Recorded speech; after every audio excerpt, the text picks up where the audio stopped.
make sure you're looking up here because these will help you, and we will be using them quite a bit. All right?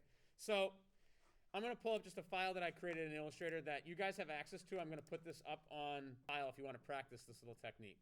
So there's three types of masks. There's, well, two types of masks and two ways you can do the opacity mask.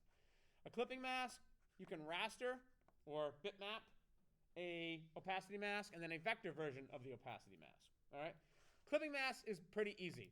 Let's say I've got some shapes or a bunch of different little objects that I want to cut out of into a certain shape. As opposed to trying to trim and snip all of those, what I can do is I can take these together and I can group them. And let's say I wanted them to fill a circle. Well, I can take a circular shape. It doesn't matter if it's filled anything or not. You can if you need to see it.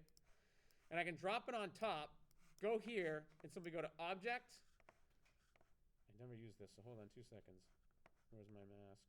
Clipping mask, make. I always just hit Command 7. And when I do that, it's going to do that. Now, we're going to use masks in Photoshop next year.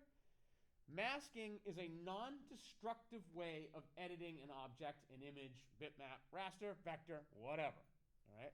What that means by non-destructive is I can go in here by double-clicking, and my object still exists. It's still there. I didn't destroy it.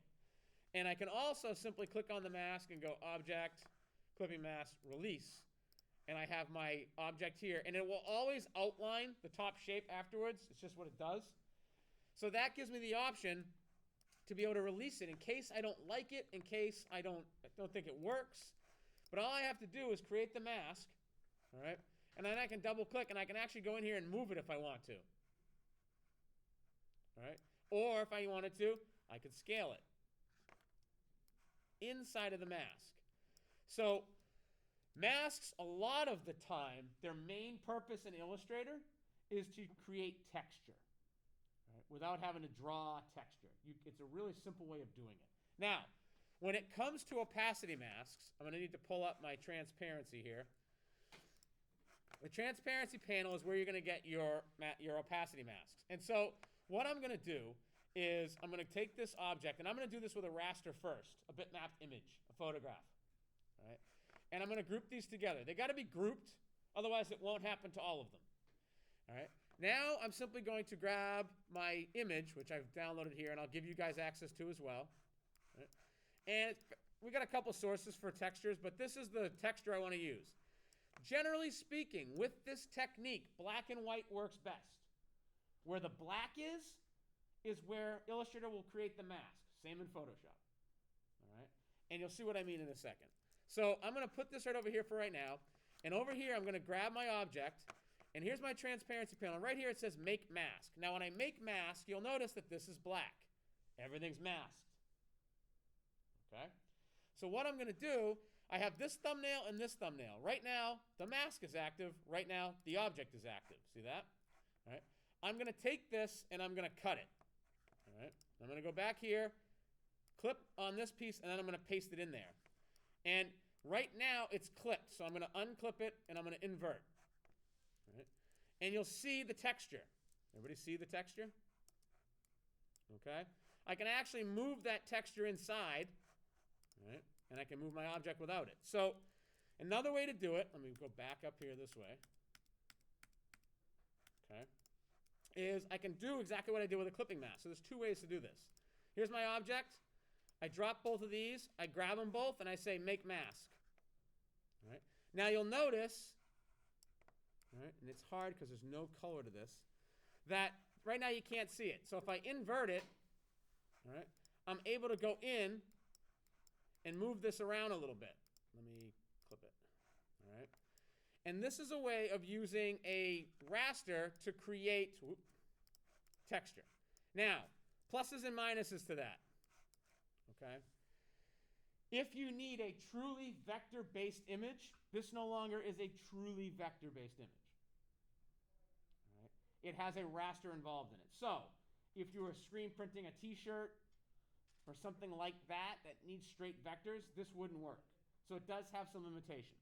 Creating posters and artwork, things like that, any texture you want to put into it. All right? So I can create that. Now you'll notice it looks best on the black as compared to the other colors. All right? So And again, you can do the same thing. You can go over here and you can release it. All right. And again, to apply, just going to stretch this up because I feel like stretching it. You grab all of these, simply click Make Mask. You'll notice I can see it in the black one right here. There it is. Okay? You can invert, and you can clip. All right? So that's one way. And again, we talked a little bit about some of you guys when you're working on your posters, adding texture. This is the easiest way to do it. It's just using an opacity mask. Now doing it with a vector. So I have a little grain texture here in Illustrator. And I'm going to grab this thing, this guy right here. And I'm going to paste this in. Holy giant vector. All right. Now, vector grunge textures are awful when you look at them close up. Like if I look at this, like that's terrible. Looks like a really pixelated piece of garbage. But when you use it as a mask, all right, notice what it does. Okay? So no matter what the color, if your background color changes, it's going to show.